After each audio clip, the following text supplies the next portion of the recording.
नमस्ते दोस्तों। इसके पहले हमने बात की थी एफ्लुएंट ट्रीटमेंट प्लांट के बारे में। अभी हम बात करेंगे सीवेज ट्रीटमेंट प्लांट्स। बेसिक जो डिफरेंस है, जो एफ्लुएंट होता है, एफ्लुएंट में टॉक्सिक मटेरियल या टॉक्सिक केमिकल्स या नॉन टॉक्सिक केमिकल्स भी हो सकते हैं। लेकिन सीवेज अगर आप देखेंगे तो सीवेज में जो ह्यूमन एक्सक्रेटा या एनिमल एक्सक्रेटा या जो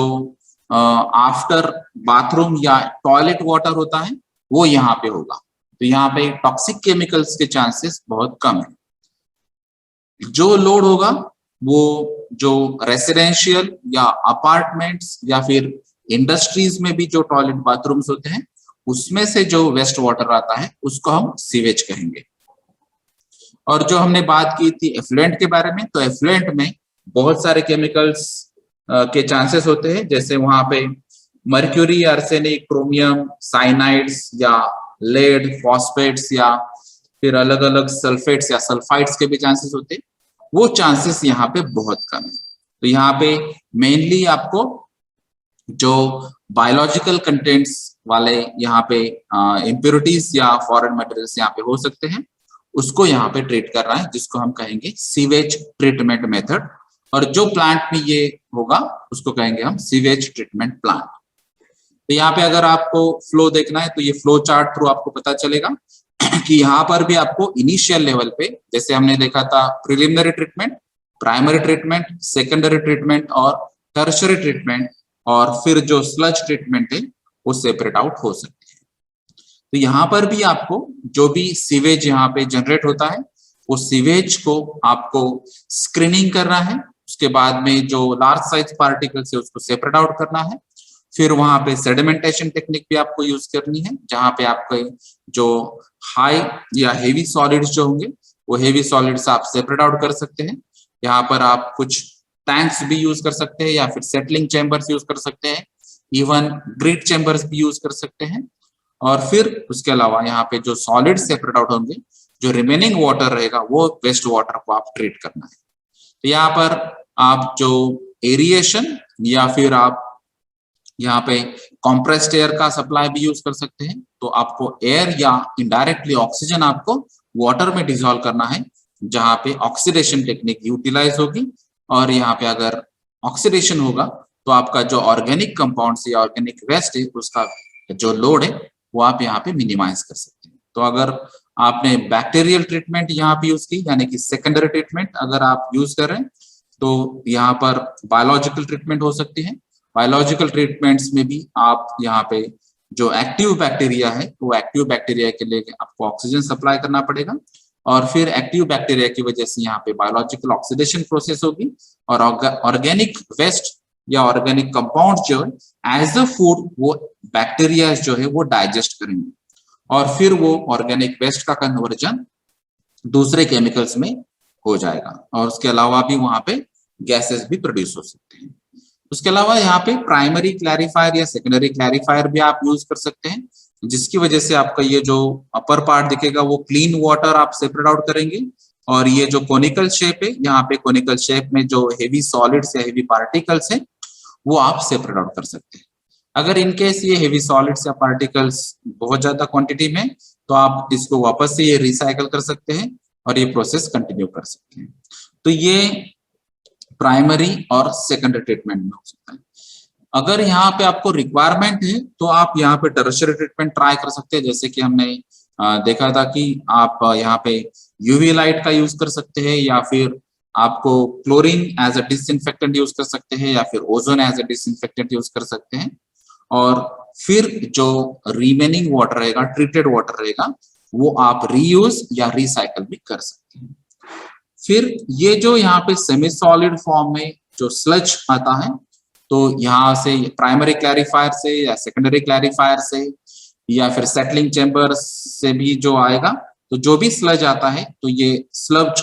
थिकनिंग या स्लज थिकनर जो होता है, स्लज थिकनर्स में आप स्लज को थिक कर सकते हैं, यानी कि इसका कॉन्सेंट्रेशन बढ़ा सकते हैं।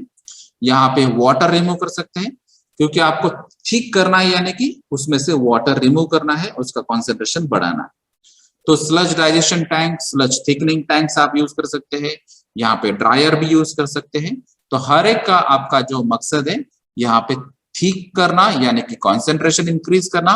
और फिर ये जो स्लज है अगर ये ड्राई स्टेज में आता है तो ड्राई स्लज जो है आप वो सेल भी कर सकते हैं, आप यूज भी कर सकते हैं, या फिर कुछ लैंड्स के लिए डायरेक्टली अप्लाई भी कर सकते हैं। तो स्लज के कैरेक्टरिस्टिक्स भी अलग होते हैं, उसके कैरेक्टरिस्टिक्स पे ये डिपेंड होगा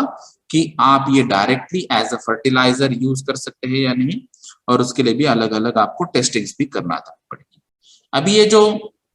स्लज थिकनिंग है या फिर स्लज ड्राइंग प्रोसेस है, इसमें भी अगर ये प्रोसेस में मीथेन जनरेट होता है CH4,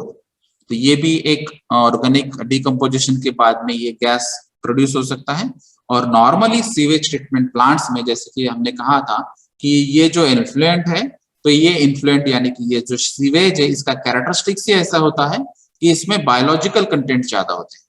तो यहाँ पे अगर बायोलॉजिकल या फिर जो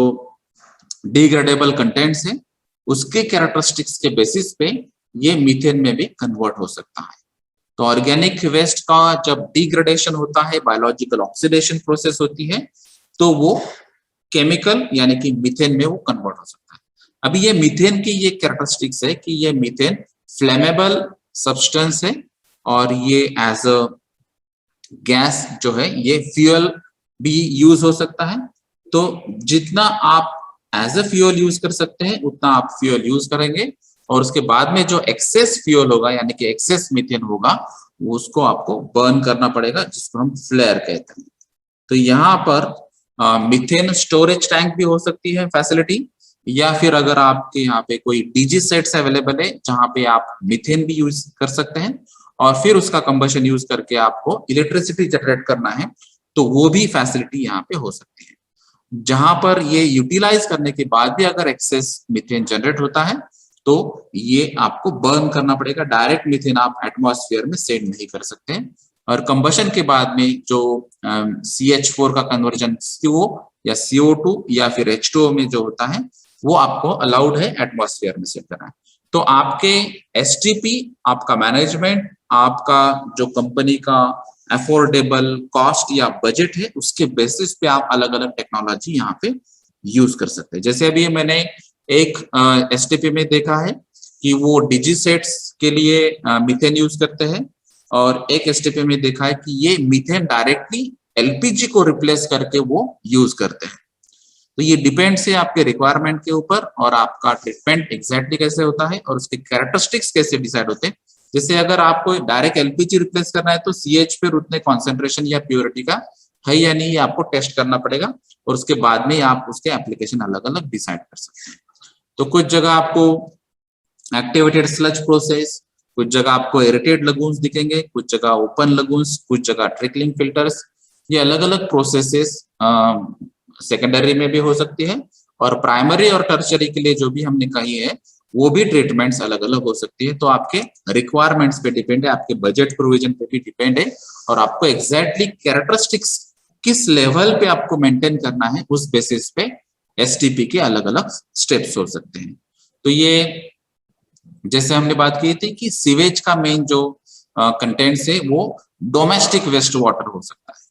तो यहाँ पे जैसे हमने कहा है कि अगर आप कॉर्पोरेशन लेवल पे बात करेंगे तो जो सीवेज ट्रीटमेंट प्लांट होते हैं तो वो रीजन के लिए अलग अलग जो रेसिडेंस है या जो अपार्टमेंट्स है, बंगलोज है, रो हाउसेस है, उसमें से जो वेस्ट वाटर आता है, यानी कि जो बाथरूम में या टॉयलेट में यूज होने के बाद जो वेस्ट वाटर आता है उसको हम डोमेस्टिक वेस्ट वाटर, कॉर्पोरेशन वाले जो सीवेज ट्रीटमेंट प्लांट्स है वहां पे ट्रीटमेंट होती है। और जो इंडस्ट्रीज में सीवेज ट्रीटमेंट प्लांट्स अलग से हो सकते हैं, या फिर STP प्लस ETP भी वहां पे प्लांट हो सकते हैं, वो सिर्फ इंडस्ट्रियल डोमेस्टिक वेस्ट वाटर के लिए होते हैं। तो जो नॉर्मली हम रेसिडेंस की बात कर रहे हैं या कॉमन पब्लिक की बात कर रहे हैं, कॉमन सिटीजन्स की बात कर रहे हैं, उनके लिए गवर्नमेंट के सीवेज ट्रीटमेंट प्लांट्स की प्रोविजन अलग तरीके से होती है। ठीक है, तो यहाँ पे जो वेस्ट वाटर ट्रीट होता है, जो सीवेज ट्रीट होता है, उसको हम ट्रीटेड एफ्लुएंट कहते हैं, और जो रिमेनिंग स्लज होता है नॉर्मली सेमी सॉलिड्स या सॉलिड्स फॉर्म में होगा। अगर ये आपके पास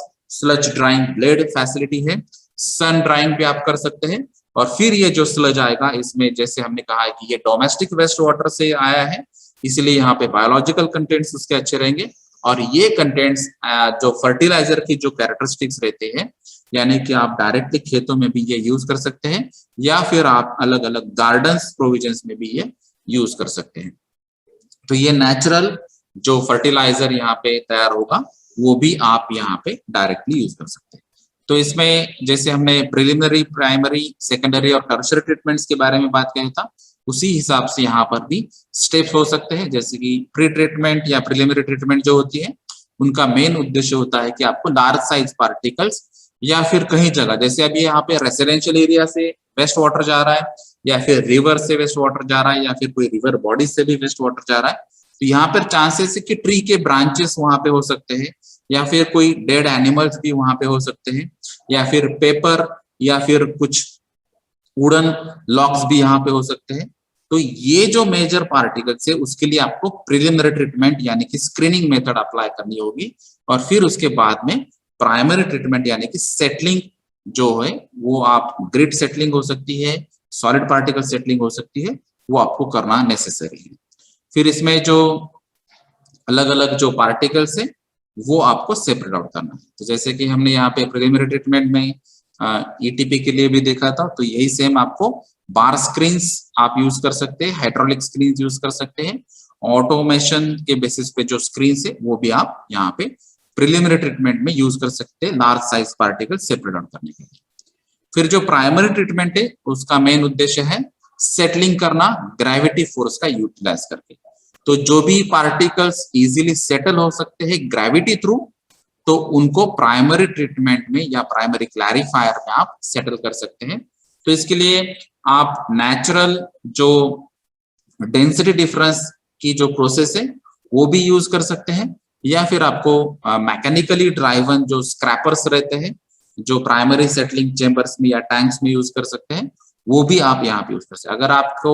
इलेक्ट्रिसिटी सेव करना है या फिर अफोर्डेबल नहीं है, तो वहां पे आप नेचुरल जो ग्रेविटी के लिए सेटलिंग टाइम लगता है, रेसिडेंशियल टाइम लगता है, वो आपको देना पड़ेगा और उसके बाद में कुछ लार्ज साइज पार्टिकल वो सेटल हो जाएंगे। अगर आपको कम टाइम में मैक्सिमम प्राइमरी ट्रीटमेंट करवा लेनी है, तो वहां पे आप मैकेनिकल ड्राइवन स्क्रैपर यूज कर सकते हैं और फिर वहां पे ऑयल, ग्रेसेस या लार्ज साइज पार्टिकल आप सेपरेट करेंगे। जैसे कि यहाँ पे ये प्राइमरी ट्रीटमेंट में ये क्लैरिफायर है और यहाँ पे ये सेंटर में मोटर होगी और ये मोटर ड्राइवन क्लैरिफायर होंगे और यहाँ पे जो क्लीन वाटर होगा ओवरफ्लो हो जाएगा और जो रिमेनिंग सॉलिड्स या लार्ज साइज पार्टिकल है वो यहाँ पे ये सिलेंड्रिकल जो टैंक्स दिखाई देती है, बॉटम साइड में ये कोनिकल होगी और वो कोनिकल शेप्स में से लार्ज साइज पार्टिकल आप सेपरेट आउट कर सकते हैं या नेक्स्ट ट्रीटमेंट के लिए दे सकते हैं। तो ये नेक्स्ट के लिए जाएगा सेकेंडरी ट्रीटमेंट में। तो सेकेंडरी ट्रीटमेंट यानी कि बायोलॉजिकल ट्रीटमेंट है। तो यहाँ पे ह्यूमन वेस्ट है, ह्यूमन एक्सक्रेटा या फिर फूड वेस्ट भी हो सकती है, किचन वेस्ट भी हो सकती है या फिर जो हम नॉर्मली बाथरूम्स में सोप्स या डिटर्जेंट्स भी यूज कर सकते हैं, ये भी यहाँ पे वेस्ट होगी। तो ये अलग अलग कंटेंट्स होंगे डोमेस्टिक पॉइंट ऑफ व्यू। तो यहाँ पर अलग अलग एरोबिक बायोलॉजिकल प्रोसेसेस या फिर ऐसे प्रोसेसेस जहाँ पे ऑक्सीजन आपको ऐड करना है, ये आपको यूज करना है, जिसकी वजह से यहाँ पे जो बैक्टीरिया प्रेजेंट होगी, अगर यहाँ पे बैक्टीरिया कम प्रेजेंट है तो आप बैक्टीरिया ऐड भी कर सकते हैं और बैक्टीरिया की ग्रोथ भी कर सकते हैं और फिर ये जो बैक्टीरिया है ये ऑर्गेनिक वेस्ट को कंज्यूम करेंगे, बायोलॉजिकल डिकम्पोजिशन करेंगे, बायोलॉजिकल डिग्रेडेशन करेंगे और फिर वहां पे ऑर्गेनिक वेस्ट को कंज्यूम करके उसका लोड कम करेंगे। तो यहाँ पे उसके लिए रिक्वायरमेंट होती है ऑक्सीजन की, इसलिए आपको सेकेंडरी ट्रीटमेंट में भी ऑक्सीजन सप्लाई करना जरूरी है या फिर उतनी ऑक्सीजन लेवल आपको मेंटेन करना है। तो यहाँ पे जैसे हमने जो बात की थी बैक्टीरिया की, तो बैक्टीरिया या फिर प्रोटोजोआ जो है वो आप बायोडिग्रेडेबल जो ऑर्गेनिक वेस्ट जो हम बात कर रहे हैं वो कंज्यूम करते हैं। तो उसमें एग्जांपल है जैसे डोमेस्टिक के लिए या फिर जो सीवेज की बात कर रहे हैं उसमें शुगर हो सकते हैं कंटेंट्स या फैट्स हो सकते हैं या फिर ऑर्गेनिक शॉर्ट चेन कार्बन हो सकते हैं। ये अलग अलग यहाँ पे मॉलिक्यूल्स यहाँ पे हो सकते हैं जो बैक्टीरिया से कंज्यूम हो जाएंगे और उसका बायोडिग्रेडेशन हो जाएगा और डिकम्पोजिशन होगा और ऑर्गेनिक वेस्ट का जो लोड है वो रिड्यूस हो जाएगा। इसके अलावा यहाँ पे सेकेंडरी ट्रीटमेंट सिस्टम में आप फिल्म यूज कर सकते हैं या कुछ सस्पेंशन सॉलिड्स को सेपरेशन करने के लिए कुछ फिल्टर्स भी आप यूटिलाइज कर सकते हैं। तो जैसे हमने पहले भी बात की थी कि ये बायोलॉजिकल ट्रीटमेंट है, जो ऑर्गेनिक वेस्ट का ऑक्सीडेशन होता है और उसका डिग्रेडेशन होके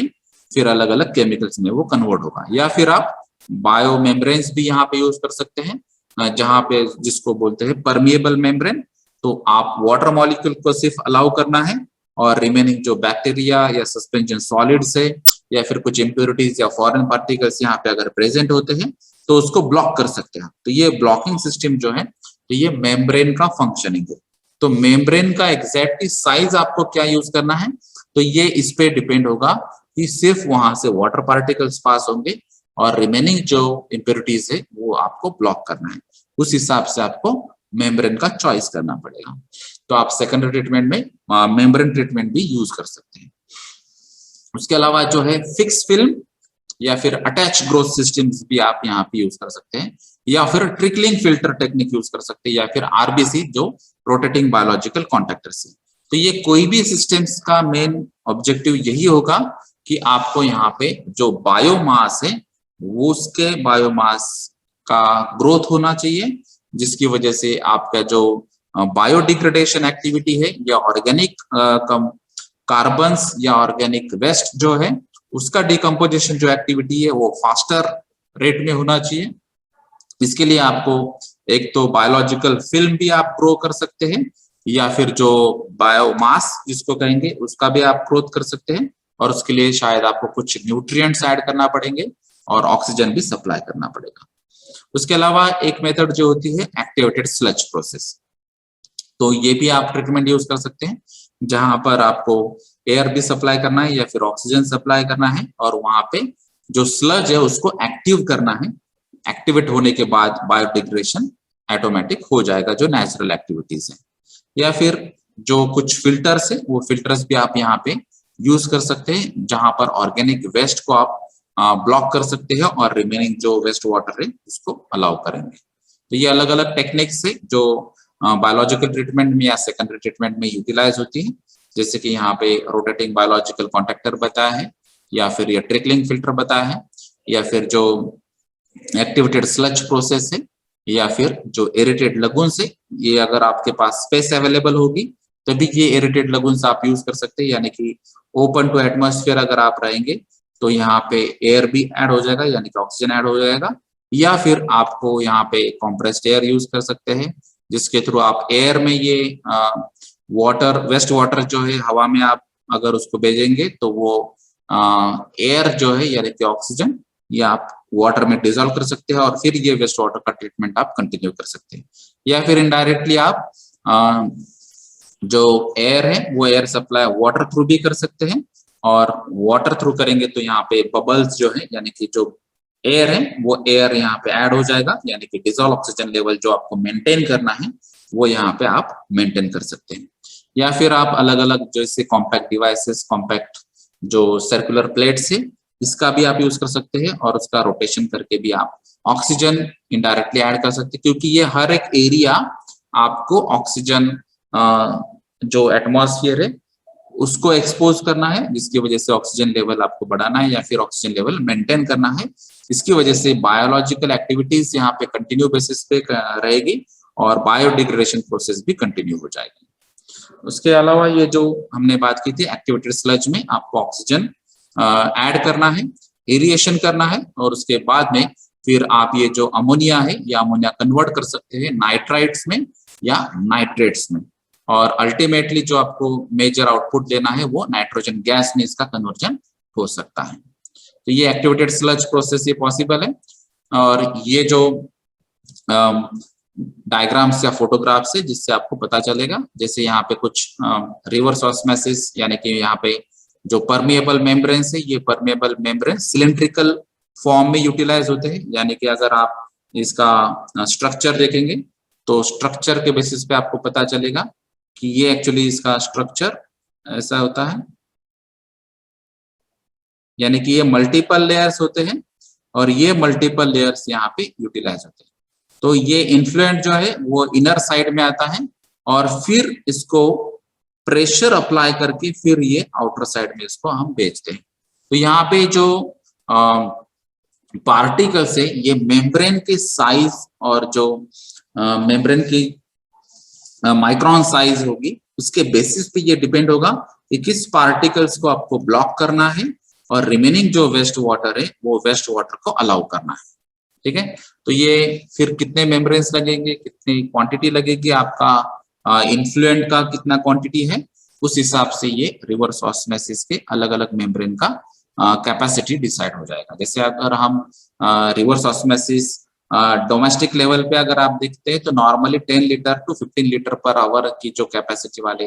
आरओ प्लांट है वो हम यूज करते हैं। लेकिन अगर आप इंडस्ट्रीज की बात करेंगे तो इंडस्ट्रीज में ये 1000, 2000, 5000 लीटर्स पर आवर के बेसिस पे भी आरओ नॉर्मली यूटिलाइज होते हैं। जहां पर बैक्टीरिया, जैसे अभी हम सेकेंडरी ट्रीटमेंट में हमने यूज किया है कि बैक्टीरिया को ग्रो कर रहे हैं हम या फिर बैक्टीरिया का यूटिलाइजेशन कर रहे हैं और फिर वहां पे ऑक्सीडेशन प्रोसेस कर रहे हैं, तो ये शायद कुछ निगेटिव बैक्टीरिया भी यहाँ पे प्रेजेंट हो सकते हैं। तो ये निगेटिव बैक्टीरिया को अगर किल करना है या फिर उनकी एक्टिविटीज आपको रिड्यूस करनी है तो उसके लिए आपको डिसइंफेक्शन यूज करना चाहिए। तो यहाँ पे यूवी डिसइंफेक्शन भी आप यूज कर सकते हैं या फिर ओजोन एज अ डिसइंफेक्टेंट भी आप यूज कर सकते हैं या फिर और कुछ एक्टिविटीज हैं जिनकी वजह से बैक्टीरियल डिसइंफेक्शन आप कर सकते हैं। तो ये कुछ कॉम्पैक्ट डिवाइसेस है जहां पर आपको टर्शरी ट्रीटमेंट भी यूटिलाइज कर सकते हैं। और जो भी आप जैसे यहाँ पे मेम्ब्रेन यूज कर रहे हैं या फिर कहीं पे आप एक्टिवेटेड कार्बन यूज कर रहे हैं या फिर कहीं पे आप सैंड फिल्टर्स यूज कर रहे हैं, अलग अलग जो पेबल साइज होती है उस हिसाब से, जैसे मिक्स बेड्स भी होता है तो ये सैंड फिल्टर भी आप कहीं पर यूज करना पड़ता है। अगर इनकेस आप ये सब फिल्ट्रेशन टेक्निक्स यूज कर रहे हैं और कुछ दिनों के बाद जैसे उसकी कैपेसिटी होगी या फिर कुछ घंटे के बाद भी ये सभी फिल्टर्स ब्लॉक हो सकते हैं, तो अगर आपको उसको रीयूज करना है तो इसके लिए आपको बैक वॉश प्रोसेस भी आपको करना जरूरी है। तो बैक वॉश प्रोसेस आप यूज करेंगे जैसे हमने